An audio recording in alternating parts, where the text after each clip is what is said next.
ಸರ್ಕಾರ ಏನು ಕೆರೆ ಸಂರಕ್ಷಣಾ ಮತ್ತು ಅಭಿವೃದ್ಧಿ ಪ್ರಾಧಿಕಾರ ತಿದ್ದುಪಡಿ ವಿಧೇಯಕ ಅಂತ ತಂದಿದೆ. ಸಂರಕ್ಷಣೆನೋ ಸಂಭಕ್ಷಣೆನೋ ಒಂದು ಪ್ರಶ್ನಾರ್ಥಕ ಚಿಹ್ನೆ ಮೂಡ್ತಾ ಇದೆ. ಸಂರಕ್ಷಣೆ ಅಂತಾದರೆ ಬಫರ್ ಝೋನನ್ನು ವಿಸ್ತರಣೆ ಮಾಡಬೇಕಿತ್ತು. ಸಂಭಕ್ಷಣೆ ಅಂತ ಅನ್ನಿಸ್ತಾ ಇದೆ. ಇದು ವೈಜ್ಞಾನಿಕ ಅಂತ ಇವರು ಬೆಂತಟ್ಕೊಳ್ಳಂಗಿಲ್ಲ. ಇದು ಅವೈಜ್ಞಾನಿಕವಾಗಿರ್ತಕ್ಕಂಥದ್ದು. ಪ್ರತಿ ವರ್ಷ ಬೆಂಗಳೂರಿಗೆ ಮಳೆ ಬಂದರೆ ಅರ್ಧ ಬೆಂಗಳೂರು ಮುಳುಗಡೆ ಆಗುತ್ತೆ. ಪ್ರತಿ ವರ್ಷ ಫ್ಲಡ್ಡು. ಯಾಕೆ? ಕೆರೆ ನುಂಗಿರೋದ್ರಿಂದ, ನೀರು ಕಾಲುವೆ ನುಂಗಿರೋದ್ರಿಂದ, ಕಾಲುವೆ ನುಂಗಿರೋದ್ರಿಂದ, ಬಫರ್ ಝೋನನ್ನು ನುಂಗಿರೋದ್ರಿಂದ. ನಾವೀಗ ಸಂರಕ್ಷಣೆ ಮಾಡೋರಿಗೆ ಪೂರಕವಾಗಿರುವ ಬಿಲ್ಲನ್ನು ತರ್ತಾ ಇದ್ದೀವೇನೋ ಅಂತ ನನಗೆ ಅನ್ನಿಸ್ತಾ ಇದೆ. ಈಗ ನೀನು ಸಂರಕ್ಷಣೆ ವಿಧಾಯಕ ಅಂತ ಅನ್ನಿಸ್ತಾ ಇಲ್ಲ. ಲಕ್ಷ್ಮಣರಾವ್ ಕಮಿಟಿ ರಿಪೋರ್ಟ್ ಏನು? AT ರಾಮಸ್ವಾಮಿ ಕಮಿಟಿ ರಿಪೋರ್ಟ್ ಏನು? ಕೋಳಿವಾಡರು ನೇತೃತ್ವದ ಒಂದು ಕಮಿಟಿ ಮಾಡಿದ್ವಿ. ಆ ಕಮಿಟಿ ರಿಪೋರ್ಟು ಇನ್ನೂ ಟೇಬಲ್ ಆದಂಗಿಲ್ಲ. ಏನು ರಿಪೋರ್ಟ್ ಕೊಟ್ಟಿದೆ? ಸಂರಕ್ಷಣೆ ಮಾಡಿ ಅಂತ ಹೇಳಿದ್ಯಾ? ಸಂರಕ್ಷಣೆ ಮಾಡಿ ಅಂತ ಹೇಳಿದ್ಯಾ? ಸಂರಕ್ಷಣೆ ಮಾಡೋಕ್ಕೇನೋ ಒಂದು ಸಲಹೆ ಕೊಟ್ಟಿರ್ಬೇಕಲ್ಲ ಅವರು. ಅವರೆಲ್ಲರೂ ಬಫರ್ ಝೋನ್ ಕಡಿಮೆ ಮಾಡಿ ಅಂತ ಕೊಟ್ಟಿದ್ದಾರಾ? ನಾವೇನು ಮಾಡೋಕ್ಕೆ ಕೊಟ್ಟಿದ್ದೀವಿ ನೋಡಿ. ಕೆರೆ ನಿರ್ಮಾಣ ಅದ್ರ ಹಿನ್ನೆಲೆ ನಾವು ಆಲೋಚಿಸಬೇಕು. ಯಾಕೆ ಕಟ್ತಿದ್ರು ನಮ್ಮ ಪೂರ್ವಿಕರು ಕೆರೆಯನ್ನು? ಜನ ಜಾನುವಾರುಗಳ ಜೊತೆಗೆ ಜಲಚರಗಳಿಗೂ ಆಶ್ರಯ ಆಗಬೇಕು. ಪ್ರಾಕೃತಿಕವಾಗಿರ್ತಕ್ಕಂಥ ಸಮತೋಲನ ನಿರ್ಮಾಣ ಆಗಬೇಕು. ಅಂತರ್ಜಲ ಹೆಚ್ಚಾಗಬೇಕು. ಇದೆಲ್ಲ ದೂರದೃಷ್ಟಿ ಇಟ್ಕೊಂಡು ಕಟ್ತಿದ್ರು. ಜಾನಪದರು ಏನು ಹೇಳ್ತಾ ಇದ್ರು? ಜಾನಪದರು ಕೆರೆಗಳನ್ನು ಕಟ್ಟಿಸು, ಕಾಲುವೆಗಳನ್ನು ನಿರ್ಮಿಸು, ಅನ್ನಛತ್ರಗಳನ್ನು ನಿರ್ಮಿಸು, ಸಾಲು ಮರಗಳನ್ನು ನಡೆಸು ಅಂತ ಹೇಳ್ತಾ ಇದ್ರು. ನಾವೀಗ ಮಾಡ್ತಿರೋದೇನು? ನಾವು ಅಂದರೆ ಒಂದು ಕಾಲದಲ್ಲಿ ಯಾವುದು ಸಾರ್ಥಕತೆ ಅಂತ ಅನ್ನಿಸ್ತಾ ಇತ್ತು, ಸಾಮಾಜಿಕ ಪ್ರತಿಷ್ಠೆ ಆಗಿತ್ತು, ಆ ಪ್ರತಿಷ್ಠೆನ ಹಾಳು ಮಾಡೋ ಕೆಲಸ ನಾವು ಮಾಡ್ತಾಯಿದ್ದೀವಿ. ಸಾಮಾಜಿಕ ಪ್ರತಿಷ್ಠೆ ಆಗಿದ್ದನ್ನು ಹಾಳು ಮಾಡೋ ಕೆಲಸ ಮಾಡ್ತಾಯಿದ್ದೀವಿ. ನೀವು ನೋಡಿ, ನೀವು ಕರಾವಳಿಯಿಂದ ಬಂದವರು, ನಾನು ಮಲೆನಾಡಿಂದ ಬಂದವರು. ನಮ್ಮ ಗದ್ದೆ ಬದು 1 ಮೀಟ್ರಿಗಿಂತ ಜಾಸ್ತಿ ಇರುತ್ತೆ. ನಾವು ಓಡಾಡ್ತೀವಲ್ಲ ಗದ್ದೆ ಬದು, ಆ ಗದ್ದೆ ಬದು 1 ಮೀಟ್ರಿಗಿಂತ ಜಾಸ್ತಿ ಇರುತ್ತೆ.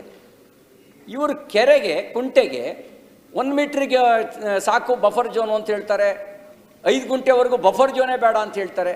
ಇದು ಯಾವ ರೀತಿ ವೈಜ್ಞಾನಿಕ? ಇದು ಹೆಂಗೆ ಅಂದರೆ, ಯಾರು ಮುಂಚೆನೇ ಕಠಿಣ ನಿಬಂಧನೆಗಳಿದ್ದಾಗಲೇ ನುಂಗಿ ನೀರು ಕುಡ್ದಿದ್ದಾರೋ ಅವ್ರಿಗೆ ಬೆಂತಟ್ಟೋ ಕೆಲಸ ಇದು. ಚೆನ್ನಾಗಿ ಮಾಡಿದ್ಯಾ ನೀನು ಅನ್ನೋ ಬೆಂತಟ್ಟುವ ಕೆಲಸವನ್ನು ನಾವು ಮಾಡ್ತಾ ಇದ್ದೀವೇನೋ ಅಂತೇಳಿ ನಂಗೆ ಅನಿಸ್ತಾ ಇದೆ. ನೀವು ಯೋಚನೆ ಮಾಡಿ ಸಭಾಪತಿಗಳೇ, ನಾವು ಕೆರೆ ದಂಡೆಗಳನ್ನು ಪರಬಾರೆ ಮಾಡಿಬಿಟ್ರೆ, ಈ ಕೆರೆಗೆ ಒಂದು ಅಚ್ಚುಕಟ್ಟಾದರೆ ಇನ್ನೊಂದು ಕೆರೆಗೆ ಬಾರೆ ಅಂತ ಇರುತ್ತೆ. ನಾವು ಮಲೆನಾಡಲ್ಲಿ ಬಾರೆ ಅಂತ ಕರಿತೀವಿ. ಒಂದೊಂದು ಕೆರೆ ಹಿಂದ್ಗಡೆನೂ 100 ಎಕರೆ ಕೆರೆ ಇದ್ದರೆ 40-50 ಎಕರೆ ವಿಸ್ತೀರ್ಣದ ಬಾರೆ ಇರ್ತಿತ್ತು. ಅದ್ರ ಕೆಳಗೆ ಅಚ್ಚುಕಟ್ಟಿರ್ತಿತ್ತು. ಹಾಗೆ ಅವರೆಲ್ಲ ದಡ್ರೇನು? ಅವರಿಗೆ ಈಗಿನ ರೀತಿಯಲ್ಲಿ ಗ್ರೀನ್ ಟ್ರಿಬ್ಯುನಲ್ ಇರಲಿಲ್ಲ. ಆದರೆ ಸಾಮಾಜಿಕ ತಿಳುವಳಿಕೆ ಇತ್ತು. ನಮ್ಮೂರು ಕೆರೆ ಅದನ್ನು ರಕ್ಷಣೆ ಮಾಡಬೇಕು ಅನ್ನೋ ಅಂತ ಅಭಿಮಾನ ಇತ್ತು. ನಾವೇನು ಮಾಡಿದ್ವಿ? ಅಭಿಮಾನನೂ ನಾಶ ಮಾಡಿದ್ವಿ. ಕಾಯ್ದೆ ಬಲದಿಂದಲೂ ಮುಕ್ತರನ್ನಾಗಿ ಮಾಡಿಬಿಟ್ರೆ ಕೆರೆ ಉಳಿಸೋರು ಯಾರು? ಹೆಂಗೆ ಉಳಿಯುತ್ತೆ ಕೆರೆ ಹೇಳಿ? ಹೆಂಗೆ ಉಳಿದಿತ್ತು ಹೇಳಿ? ಈಗ ನ್ಯಾಷನಲ್ ಗ್ರೀನ್ ಟ್ರಿಬ್ಯುನಲ್ಲು 30 ಮೀಟ್ರು ಅಂತ ಯಾಕೆ ಮಾಡಿದ್ರು ಅವರು? ನಾವು ಮಾಡಿದ್ದಲ್ಲ. ಈಗ ನಮ್ಮನ್ನೇ ಸನ್ಮಾನ್ಯ MP ಪಾಟೀಲ್ರು ಮಾತಾಡ್ತಾ ಯಾವುದೋ ಒಂದು ಉದಾಹರಣೆ ಕೊಟ್ಟರು. ಅವರು ಇವರಿಗೆ ಕೊಪ್ಪಳದ ವಿಷಯದಲ್ಲಿ ಹೇಮಲತಾ ನಾಯ್ಕ ಅವರಿಗೆ ಇರಬೇಕಾದ್ರೆ ಅಲ್ಲಿಂದ ಎಂಥ ನ್ಯಾಷನಲ್ ಒಂದು ಟ್ರಿಬ್ಯುನಲ್ಲು ಪರ್ಮಿಷನ್ ಕೊಟ್ಟಿದೆ ಅಂತ ಹೇಳಿದರು. ಎನ್ವಿರಾನ್ಮೆಂಟ್ ಕ್ಲಿಯರೆನ್ಸ್ ಕೊಟ್ಟಿದ್ದಾರೆ ಅಂತ ಹೇಳಿದರು. ಎನ್ವಿರಾನ್ಮೆಂಟ್ ಕ್ಲಿಯರೆನ್ಸ್ ಕೊಡ್ಬೇಕಾದ್ರೆ ಕೊಡು ಆನ್ ಕಂಡೀಷನ್ ಮೇಲೆ ಕೊಟ್ಟಿರ್ತಾರೆ. ಯಾವಾಗಲೂ ಕಂಡೀಷನ್ ವೈಲೇಟ್ ಮಾಡೋಕ್ಕೇನು ಅವ್ರು ಅವಕಾಶ ಕೊಟ್ಟಿರೋದಿಲ್ಲ ಅಲ್ಲ, ಫ್ಯಾಕ್ಟ್ರಿಗೆ ಸಂಬಂಧಿಸಿದಂತೆ. ಈಗ ಇಲ್ಲಿ national green tribunal 30 metre buffer zone ಅಂತ ಫಿಕ್ಸ್ ಮಾಡಿದೆ. ಅಂದರೆ ಅದಕ್ಕೆ ನಾವು ತಿದ್ದುಪಡಿ ತರಲಿಕ್ಕೆ ಹೊಟ್ಟಿದ್ದೀವ. ಯಾಕೆ ಫಿಕ್ಸ್ ಮಾಡಿದ್ರು ಅವ್ರು 30 ಮೀಟ್ರ್ ಅಂತೇಳಿ? ಅವರು ವೈಜ್ಞಾನಿಕವಾಗಿ ಅವರ ಆಲೋಚನೆ ಮಾಡಿ ಫಿಕ್ಸ್ ಮಾಡಿರ್ತಾರೆ. ನಾವಿಲ್ಲಿ ಯಾರಿಗೋ ರಿಯಲ್ ಎಸ್ಟೇಟ್ನವ್ರಿಗೆ ಅನುಕೂಲ ಆಗಲಿ ಅಂತೇಳಿ ಹೇಳಿ ನಾವು ರೆಡ್ ಕಾರ್ಪೆಟ್ ಹಾಕಿಬಿಟ್ರೆ ಈ ಬೆಂಗಳೂರಿನ ಎಕೋಸಿಸ್ಟಮ್ ಉಳಿಯೋದು ಹೇಗೆ? ಹೆಂಗೆ ಉಳಿಸೋದು ಹೇಳಿ? ಬೆಂಗಳೂರನ್ನ ಬರೀ ಬೆಂಗಳೂರು ಮಾತ್ರ ಅಲ್ಲ, ಈ ಕೆರೆ ಸುತ್ತಮುತ್ತಲಿನ ಈ ಎಕೋಸಿಸ್ಟಮ್ ಯಾಕೆ ಉಳಿಸೋದು ಹೇಗೆ? ಎನ್ ಜಿ ಟಿ ಮಾಡಿದಂಥ ಆದೇಶವನ್ನು ಬದಲಾಯಿಸೋದಕ್ಕೆ ಅಧಿಕಾರ ಕೊಟ್ಟವ್ರೆ ಹೇಳಿ. ಎನ್ ಜಿ ಟಿ ಮಾಡಿರುವಂಥ ಆದೇಶವನ್ನು ಬದಲಾಯಿಸೋದಕ್ಕೆ ಅಧಿಕಾರ ಕೊಟ್ಟಿದ್ಯಾರು? ಸದುದ್ದೇಶ ಇರಬೇಕಲ್ಲ ಅದರಲ್ಲಿ. ನಾನು ಕೇಳಲಿಕ್ಕೆ ಬಯಸ್ತೇನೆ, ಸರ್ಕಾರ ಸದುದ್ದೇಶಗಳ ಪಟ್ಟಿ ಮಾಡಲಿ. ಇಂತಿಂಥ ಸದುದ್ದೇಶಕ್ಕೋಸ್ಕರ ಯಾರೋ ಒತ್ತುವರಿ ಮಾಡಿ ಕಟ್ಟಿದ್ದಾರೆ, ಅವ್ರಿಗೆ ಸಹಾಯ ಮಾಡಕ್ಕ ನಾವು? ಬಫರ್ ಝೋನ್ನ ವೈಲೇಷನ್ ಮಾಡಿ ಲೇಔಟ್ ಮಾಡಿದ್ದಾರೆ ಅಂತಂದರೆ ಅದಕ್ಕೆ ಸಹಾಯ ಮಾಡಕ್ಕ ನಾವು? ಯಾರೋ ಬಫರ್ ಝೋನ್ ವೈಲೇಷನ್ ಮಾಡಿ ಲೇಔಟ್ ಮಾಡಿದರೆ ಅಲ್ಲಿ ಯಾರೋ ಪಾಪದವ್ರು ಸೈಟ್ ತಗೊಂಡಿದ್ದಾರೆ ಅಂದರೆ ಪಾಪದವರಿಗೆ ಸೈಟ್ ಮಾಡಿದಾನಲ್ಲ ಅವನಿಗೆ ಕ್ರಿಮಿನಲ್ ಕೇಸ್ ಹಾಕಬೇಕು, ಅವನಿಂದ ವಸೂಲಿ ಮಾಡಿ ಆ ಪಾಪದವ್ರಿಗೆ ಹಣ ಕೊಡಿಸ್ಬೇಕು.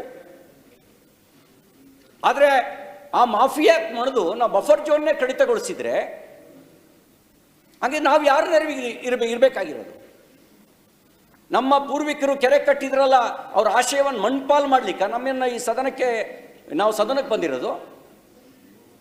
ಇಲ್ಲಿ ಹೇಳಿ, ಸದುದ್ದೇಶಗಳ ಪಟ್ಟಿ ಮಾಡಲಿ. ಇಂತಿಂಥ ಸದುದ್ದೇಶದ ಕಾರಣಕ್ಕೋಸ್ಕರ ಈ ತಿದ್ದುಪಡಿ ಹೇಳಿ, ಇಂಥ ಸದುದ್ದೇಶ ಅಂತೇಳಿ. ಮತ್ತು ನೀವು ಇದನ್ನು ಎಲ್ಲದಕ್ಕೂ ಅಪ್ಲೈ ಮಾಡ್ತಾ ಇದ್ದೀರಿ. ಈಗಾಗಲೇ ನೇಚರ್ ಕೆರೆ ಇಲ್ಲ, ಈಗ ಕೆಂಪಾಂಬುದಿ ಕೆರೆ ಆನ್ ರೆಕಾರ್ಡಲ್ಲಿದೆ.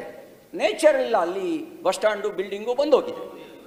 ಆ ಧರ್ಮಾಂಬುದಿ ಕೆರೆ, ಕೆಂಪಾಂಬುದಿ ಕೆರೆ ಏನೋ ಇದಾವಲ್ಲ, ಇವು ಯಾವುದು ನೇಚರ್ ಇಲ್ಲ.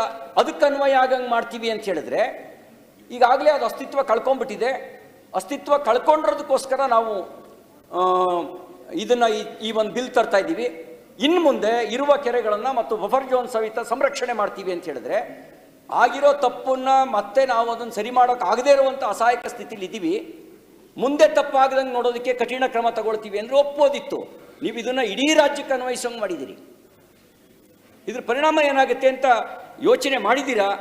ಹಾಗಾಗಿ ನಾನು ಇದನ್ನು ಯೋಚನೆ ಮಾಡಬೇಕು ಅಂಥೇಳಿ ನಾನು ಈ ಸಂದರ್ಭದಲ್ಲಿ ವಿನಂತಿ ಮಾಡಲಿಕ್ಕೆ ಬಯಸ್ತೇನೆ. ಯಾಕೆಂದರೆ ನೀವೀಗ ಕಮರ್ಷಿಯಲ್ ಬಿಲ್ಡಿಂಗಿಗೆ, ಕೈಗಾರಿಕೆಗಳಿಗೆ ಅವರಿಗೆ ಅನುಕೂಲ ಕೊಡೋಕ್ಕೆ ನೀವು ಇದನ್ನು ತಿದ್ದುಪಡಿ ತರೋದಾದರೆ ಇದು ಭಾಳ ಅನ್ಯಾಯ ಆಗುತ್ತೆ.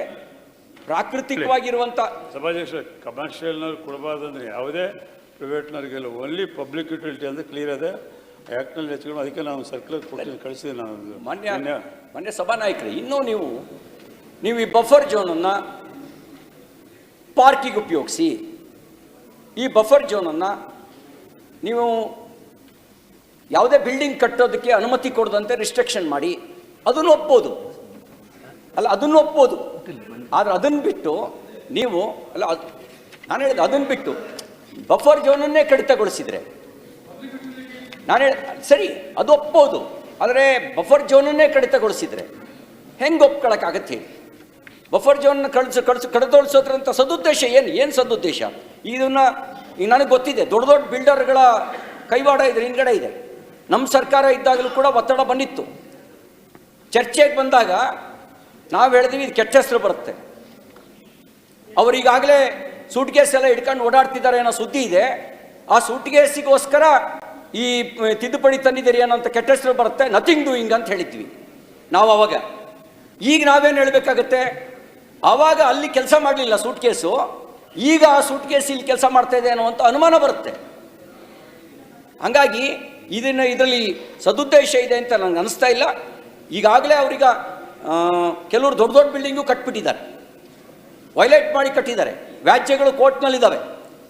ಅವರೆಲ್ಲರಿಗೂ ಅದನ್ನು ಆ ಅಕ್ರಮವನ್ನು ವೈಲೇಟ್ ಮಾಡಿರೋದನ್ನು ಸಕ್ರಮ ಮಾಡೋಕ್ಕೋಸ್ಕರ ಈ ಬಿಲ್ಲು ಅಂತಕ್ಕಂಥ ಅದು ನನಗೆ ಅನುಮಾನ ಬರ್ತಿರ್ತಕ್ಕಂಥದ್ದು. ಹಾಗಾಗಿ ನಾನು ಬೆಂಗಳೂರಿನ ಒಂದು ಐತಿಹಾಸಿಕ ಹಿನ್ನೆಲೆಗೆ, ಬೆಂಗಳೂರಿನಲ್ಲಿರ್ತಕ್ಕಂಥ ಕೆರೆಗಳಿಗೆ ಅದನ್ನು ಉಳಿಸ್ಕೊಳ್ಳೋಕೆ ನೀವು ತಂದರೆ ಅದು ಸಂರಕ್ಷಣಾ ಪ್ರಾಧಿಕಾರದ ಕೆಲಸ ಆಗುತ್ತೆ. ಇಲ್ಲದೇ ಇದ್ದರೆ ಸಂರಕ್ಷಣೆ ಮಾಡೋದಕ್ಕೆ ಪ್ರಾಧಿಕಾರದ ಅವಶ್ಯಕತೆ ಇಲ್ಲ. ಅದಕ್ಕೆ ಮನುಷ್ಯನ ಸ್ವಾರ್ಥನೇ ಸಂರಕ್ಷಣೆ ಮಾಡಿಬಿಡುತ್ತೆ, ಅದಕ್ಕೆ ಪ್ರಾಧಿಕಾರದ ಅವಶ್ಯಕತೆ ಇಲ್ಲ. ಹಾಗಾಗಿ ನಾನು ಇದನ್ನು ಮತ್ತೊಂದು ಸರಿ ಪರಾಮರ್ಶೆ ಮಾಡಬೇಕು ಅಂಥೇಳಿ ನಾನು ವಿನಂತಿ ಮಾಡ್ತೇನೆ. ಅದ್ರ ಜೊತೆಗೆ ಅದಕ್ಕಾಗಿ ನಾನು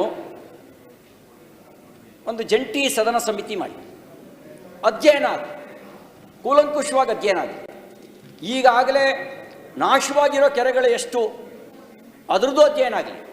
ಮತ್ತು ಹಿಂದೆ ರಾಜರು ಮಹಾರಾಜರು ಕೆರೆ ಕಟ್ಟಿಸೋದೇ ಒಂದು ಅವ್ರ ಪ್ರತಿಷ್ಠೆ ಆಗ್ತಿತ್ತು. ಕೆರೆಗೆ ಹಾರ ಅನ್ನೋದು ಜಾನಪದ ಕಥೆನೇ ಇದೆ. ಜಾನಪದದಲ್ಲಿ ಸೊಸೆ ಕೆರೆಗೆ ನೀರು ಬರಬೇಕು ಅನ್ನೋ ಕಾರಣಕ್ಕೋಸ್ಕರ ತಾನೇ ಹಾರವಾದ್ರು ಅನ್ನೋಂಥ ಆಹಾರವಾಗಿ ಅದಕ್ಕೆ ಬಲಿದಾನ ಮಾಡಿದ್ರು ಅನ್ನುವಂಥ ಜಾನಪದ ಕಥೆಗಳೇ ಇದ್ದಾವೆ. ಒಂದೊಂದು ಕೆರೆಗೂ ಒಂದೊಂದು ಹಿನ್ನೆಲೆ ಇದೆ. ಆ ಹಿನ್ನೆಲೆಯನ್ನು ನಾಶ ಮಾಡುವಂಥ, ಸಾಂಸ್ಕೃತಿಕವಾಗೂ ನಾಶ ಮಾಡುವಂಥ, ಪ್ರಾಕೃತಿಕವಾಗೂ ನಾವು ನಾಶ ಮಾಡುವಂಥ ಅಧಿಕಾರ ನಮಗಿಲ್ಲ. ಹಾಗಾಗಿ ಸರ್ಕಾರ ಮೆಜಾರಿಟಿ ಮೇಲೆ ಹೋಗೋದು ಬೇಡ, ರಿಯಾಲಿಟಿ ಮೇಲೆ ಹೋಗಬೇಕು. ನಾವು ಮೆಜಾರಿಟಿ ಇದ್ದೀವಿ, ಬೇಕಾದ್ ಮಾಡ್ತೀವಿ ಅಂತ ಹೇಳಿದ್ರೆ ಅದು ಆ ಪರಮ ಅನ್ಯಾಯ ಆಗುತ್ತೆ. ಹಾಗಾಗಿ ಕೆಲವೊಮ್ಮೆ ಈ ಧರ್ಮಸಭೆಯಲ್ಲಿ ಕೌರವರಿಗೆ ಮೆಜಾರಿಟಿ ಇತ್ತು. ವಿದುರ ಒಬ್ಬ ನಿಂತು ಹೇಳ್ದ ರಾಜ್ಯಸಭೆಯಲ್ಲಿ, ನೀವು ಪಾಂಡವರಿಗೆ ಏನು ಕೊಡ್ಬೇಕು ಕೊಟ್ಬಿಡಿ, ಇಲ್ಲದೇ ಇದ್ರೆ ಅನರ್ಥ ಆಗುತ್ತೆ ಅಂತೇಳಿ ವಿದುರನ ಮಾತು ಕೇಳಲಿಲ್ಲ. ಕೊನೆಗೆ ನಾಶವಾದವರು ಕೌರವರು. ಇಲ್ಲಿ ನಾಶವಾಗೋದು ಬೆಂಗಳೂರಿನ ಕೆರೆಗಳು, ಬೆಂಗಳೂರಿನ ನಾಗರಿಕರು ಮತ್ತು ನಮ್ಮ ಸಾಂಸ್ಕೃತಿಕವಾಗಿರ್ತಕ್ಕಂಥ ಹಿನ್ನೆಲೆ. ಅದು ನಾಶವಾಗಕ್ಕೆ ಮೆಜಾರಿಟಿ ಅವಕಾಶ ಕೊಡಬಾರ್ದು. ಬಹುಮತ ಅಲ್ಲ, ನಾನು ಇದರಲ್ಲಿ ಬಹುಮತಕ್ಕಿಂತ ಮೀರಿ ನಾವು ವಾಸ್ತವಿಕತೆಯನ್ನು ಪರಿಗಣಿಸಬೇಕು. ಆ ಪರಿಗಣಿಸಿ ಇದನ್ನು ಜಂಟಿ ಸದನ ಸಮಿತಿಗೆ ಒಪ್ಪಿಸಬೇಕು ಅಂಥೇಳಿ ವಿನಂತಿ ಮಾಡಿ ಸರ್ಕಾರಕ್ಕೆ ಮನವಿ ಮಾಡ್ತಾರೆ. ನಮಸ್ಕಾರ.